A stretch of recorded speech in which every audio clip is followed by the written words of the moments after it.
Ditemi voi quando siamo pronti. Bene, un buongiorno a tutti, benvenuti a Palazzo Ferrofini. Nel vasto panorama dei premi letterari, Parfin Dolce spicca per un doppio valore culturale. Se da un lato è indubbia la valorizzazione del talento per la scrittura, dall'altro il cuore è proprio la promozione e la valorizzazione del patrimonio linguistico veneto, attualizzando nella modernità. I numeri della scorsa edizione parlano di un buon riscontro, un centinaio di opere pervenute da autori provenienti da tutto il Veneto. Ebbene, sono certo che quest'anno questa quarta edizione saprà superarsi. Secondo un recente sondaggio dell'Osservatorio Nord-Est, curato da Demos EP, che chiedeva se il Veneto è una vera e propria lingua e andrebbe riconosciuta e tutelata come il sardo, il ladino e il friulano, i dati hanno restituito un risultato del consenso mai così alto. Il 70% degli intervistati ha infatti risposto affermativamente e se consideriamo l'evoluzione degli ultimi 4 anni, inoltre si osserva come questa convinzione si sia rinforzata nel corso del tempo. Nel 2019 era il 54% a dichiararsi d'accordo con l'idea che il Veneto sia una vera e propria lingua e che come tale debba essere preservata. 2 anni più tardi la stessa idea si attestava attorno al 63% fino a raggiungere appunto il 68%. Devo ringraziare il sindaco di Campagna Lupi Alberto Natin e gli organizzatori del concorso perché lo scorso anno avevo suggerito di inserire una sezione dedicata ai veneti nel mondo. Ebbene, quest'anno il premio si è arricchito di una nuova sezione denominata appunto Comunità Venete nel mondo. Credo non ci sia dimostrazione migliore della forza della comunità veneta globale, legata da un patrimonio comune fatto di tradizioni storiche, linguistiche e culturali, che travalicando i confini appunto si sentono parte di una storia comune e di un patrimonio linguistico comune. Goffredo Parise, in un editoriale uscito nel Corriere della Sera del 7 febbraio 1982, scriveva a proposito della lingua veneta: non l'ho scordata e sempre quando posso la parlo con infinito piacere perché è la lingua della mia patria.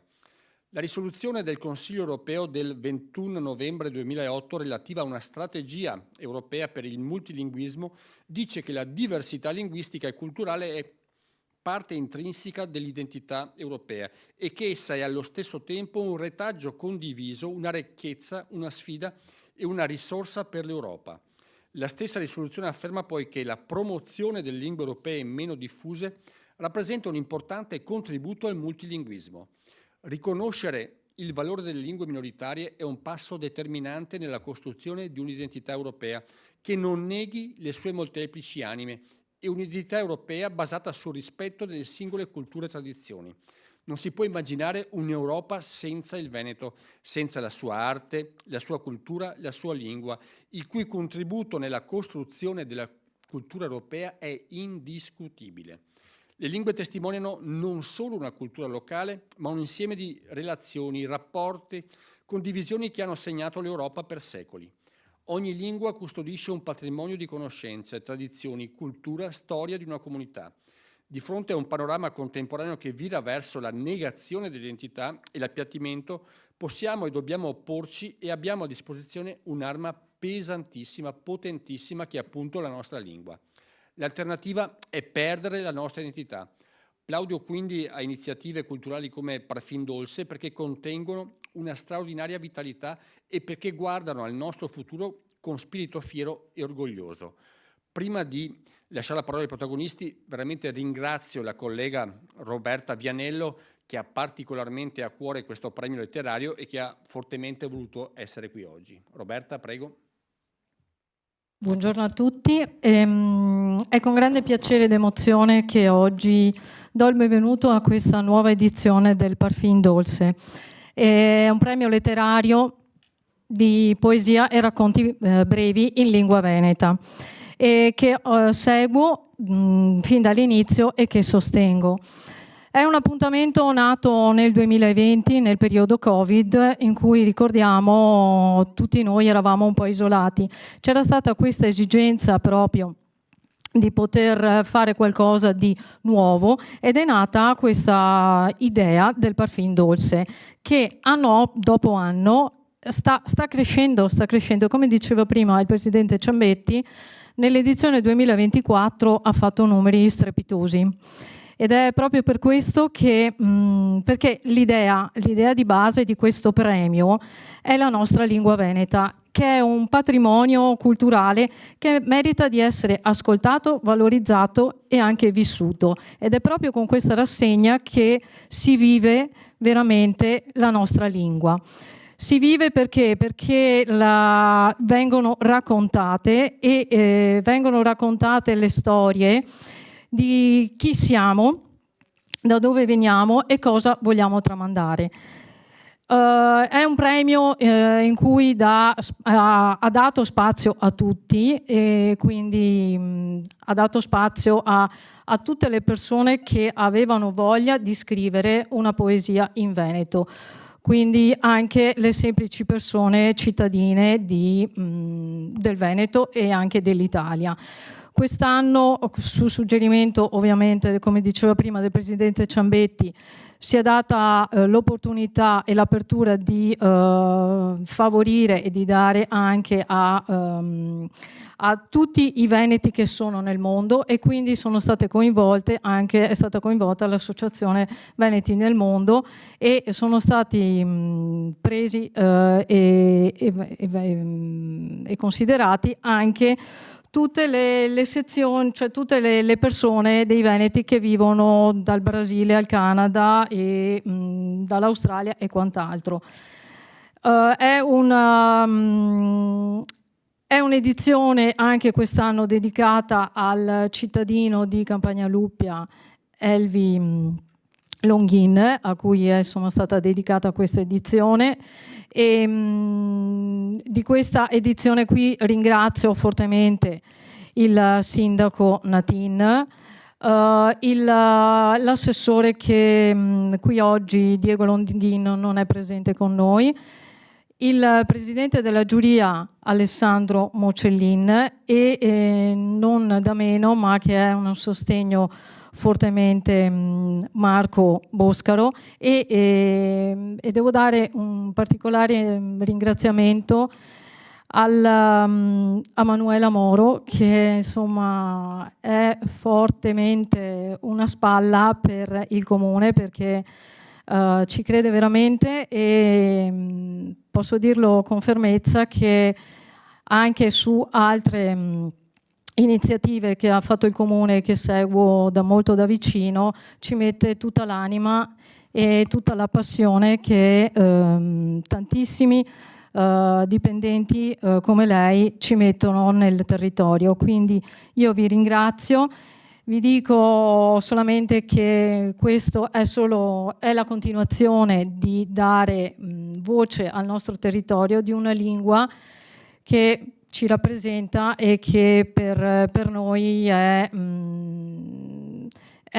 la nostra storia. Quindi grazie a tutti e do la parola al Presidente per la continuazione. Grazie.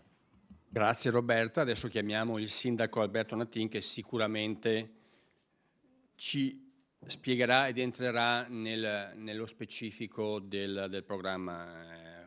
Già elencati da Roberta Vianello, appunto, posso conoscere qualche giurato per come lavora nel proprio campo, sia Alda Vanzan che il professor Mocellini, e devo dire che è una giuria di alto livello con sensibilità sicuramente diverse. Sindaco, prego. Grazie. Intanto devo dire... Microfono. Perfetto. Scusate, grazie. Intanto devo ringraziare il Presidente Ciambetti e la Consigliera Vianello per l'invito nuovamente, che ci permette di dare informazioni e allargare quella che è la nostra iniziativa. L'avete descritta in maniera eccezionale, per cui veramente mi sono sentito orgoglioso di sentire da parte vostra questa vostra sinergia col Comune di Campagnaluppia. Quello che volevo aggiungere a queste parole dette da voi, che proprio ci siamo resi conto, accogliendo poi l'invito del Presidente di allargare oltre i confini, no, del Veneto, perché poi già nelle edizioni precedenti si raggiungevano regioni vicine al Veneto che partecipavano a queste scorse edizioni. Però allargare quindi all'Istria, alla Dalmazia, ma anche ai Veneti nel mondo, come poi è venuto come suggerimento dal Presidente della giuria, che poi vi seguirà dopo di me. Diciamo che la cosa più bella è proprio quando la distanza ci unisce. Ecco, questo è forse il tema principale, questa lingua che riesce a unire dei popoli, e le persone che venivano nelle scorse edizioni, che magari arrivavano da Milano o da altre parti, avevano mantenuto nella loro cultura queste espressioni venete che ci raccontavano. E la cosa più bella era proprio sentirle, cioè non solo leggere le poesie, non solo leggere i racconti, ma sentire loro come le leggevano. Sembravano persone che non si fossero mai staccati da questo nostro territorio. Quindi sono parole scritte che sicuramente per qualcuno rappresentano emozioni, poi sono sensazioni però che trasmettono nelle loro parole e nel loro modo di essere lette, che veramente anche chi li ascolta li fa sentire ancora più forti. Quindi, come dicevo, questa distanza di persone che sono in tutto il mondo, quest'anno stiamo cercando anche di arrivare, come dicevamo, al di fuori della parte sia dei cittadini comunitari ma anche extracomunitari, quindi arrivare oltre, e ci teniamo di poter divulgare proprio questa informazione al fine di capire se riusciamo ad avere altre emozioni che ci verranno trasmesse. Tengo a precisare allora che della giuria fanno parte Alessandro Mocellin, docente di lingua veneta e presidente dell'Accademia della Buona Creanza, Alda Vanzan, giornalista e scrittrice, Marco Boscaro, autore di poesie e volumi sulla Riviera del Brenta e le avventure di Pinocchio. Sono persone che si mettono a disposizione e che avranno un lavoro importante, perché se le edizioni saranno come quelle precedenti, anzi ci auspichiamo che siano ancora di più la partecipazione, penso che avranno un lavoro duro da affrontare. E quindi allora torno a ringraziare veramente il Presidente e l'occasione che ci ha dato per poter essere qua e per parlare non solo di Campagna Lupia, proprio dei Veneti nel mondo. Grazie. No, ma è importante parlare di Campagna Lupia, che diventa appunto centro di attenzione in queste giornate, in questo periodo, proprio per quanto riguarda la sensibilità al tema linguistico, ma le posso, senza svelare segreti, dire che ad esempio io in segreteria di Stato del Vaticano ho parlato correntemente il veneto e mi capivano molto bene, quindi la lingua che si può usare anche in contesti diversi. Come dicevi tu, anche noi ci aspettiamo che anche i vicini istriani, quarnerini e dalmati possano partecipare, anche perché se la comunità è relativamente piccola, parliamo di qualche decina di migliaia di persone, ha una produzione culturale di assoluto livello e anche di quantità.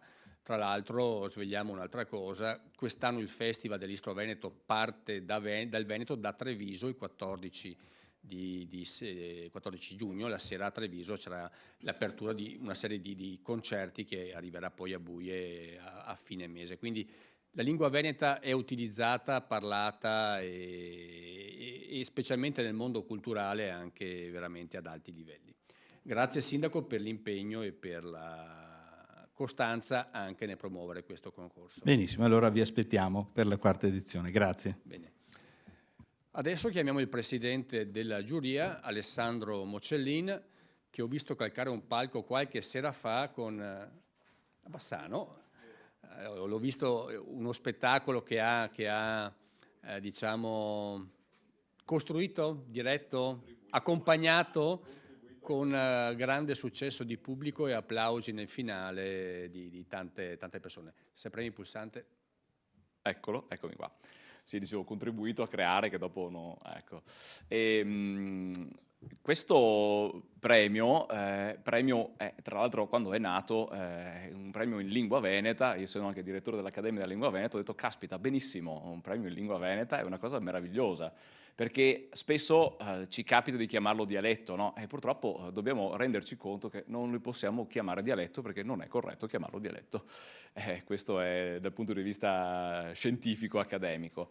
E sappiamo bene quanto è grande la letteratura in lingua veneta. Il Veneto ha 10 secoli di letteratura e quindi da un lato ci stupiamo di tutta questa partecipazione, dall'altro dobbiamo renderci conto che è collegata con 10 secoli di abitudini a scrivere in Veneto, a leggere in Veneto, e anche i veneti che sono immigrati all'estero o che sono in comunità, che non fanno parte della regione Veneto o sono fuori dall'Italia, effettivamente utilizzano il Veneto. Quindi sembrava giustamente nella perfetta strada di espansione la proposta del Presidente Ciambetti dell'anno scorso di aprire diciamo, allo Stato da Mar, ecco, diciamola così, e a quel punto abbiamo pensato come giuria e con il comune di Campagnalupia di allargare proprio a tutte le comunità venete nel mondo. Premesso che come Accademia della Lingua Veneta ci hanno già contattato per chiedersi ma possiamo partecipare anche noi, ancora l'anno scorso, ho detto no, aspetta, stanno che viene, che vediamo, ecco, se sarà possibile fare questo. Ricordo che la scadenza, che ci sono anche queste cose, insomma, è il 10 di agosto, quindi entro il 10 agosto inviare seguendo insomma, le indicazioni del regolamento e come diciamo, membro della giuria anche negli anni scorsi diciamo, è meraviglioso vedere come la creatività sia effettivamente infinita e come il Veneto ci sappia far ridere, ci sappia far riflettere, sappia anche farci piangere, perché è successo anche questo, farci commuovere, farci connettere, percepire cose che con l'italiano, che è un'altra meravigliosa lingua, però non riesce necessariamente a rappresentare la realtà con le stesse geometrie. E di conseguenza più lingue noi utilizziamo meglio è. Questa è un po' anche l'eredità nostra veneta in questa zona dove molti sono passati, dove molti hanno fatto connessione. E ricordiamoci che i veneti in Brasile parlano veneto e portoghese brasiliano, i veneti di Cipilo parlano veneto e spagnolo messicano, i veneti in Australia che ho conosciuto a settembre dell'anno scorso parlano, anche lì era un progetto regionale della Federazione delle Associazioni Venete del Victoria e nell'Australia, e lì parlano inglese e veneto, e quindi ci dobbiamo rendere conto che la comunità venetofona che parteciperà qui è una comunità multilingue. E questo è importante, altrimenti pensiamo e rischiamo di, con quella etichetta di dialetto, rischiamo di partire con un pregiudizio che sia qualcosa di locale. Beh, non lo è e si dimostrerà che non lo può essere, perché il Veneto ha una vocazione internazionale in sé. Ecco, approfitto per ringraziare i colleghi di giuria e per augurarci buon lavoro e per augurare insomma a tutti i partecipanti un ottimo successo, ma sarà sicuramente così. Quindi adesso devono arrivare appunto le opere e poi la giuria sicuramente passerà agosto a sfogliarle, a guardarle Sì.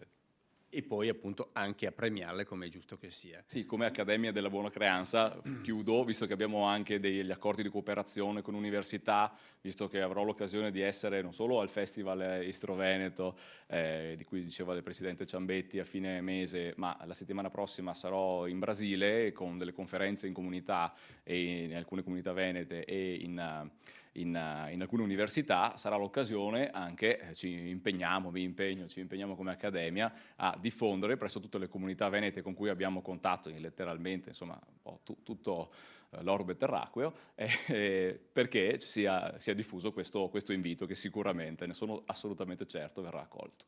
E come Consiglio regionale assolutamente a disposizione anche per dare poi visibilità ai vincitori, qualora lo desideriate. Questi spazi sono a vostra disposizione appunto per questo tipo di iniziative che hanno un'alta valenza culturale e che veramente fanno capire, come diceva Alessandro, quanto grande è la comunità dei veneti parlanti e quanto è stato fatto nel passato, ma quanto può essere fatto ancora per il futuro. Grazie e buon concorso a tutti. Grazie.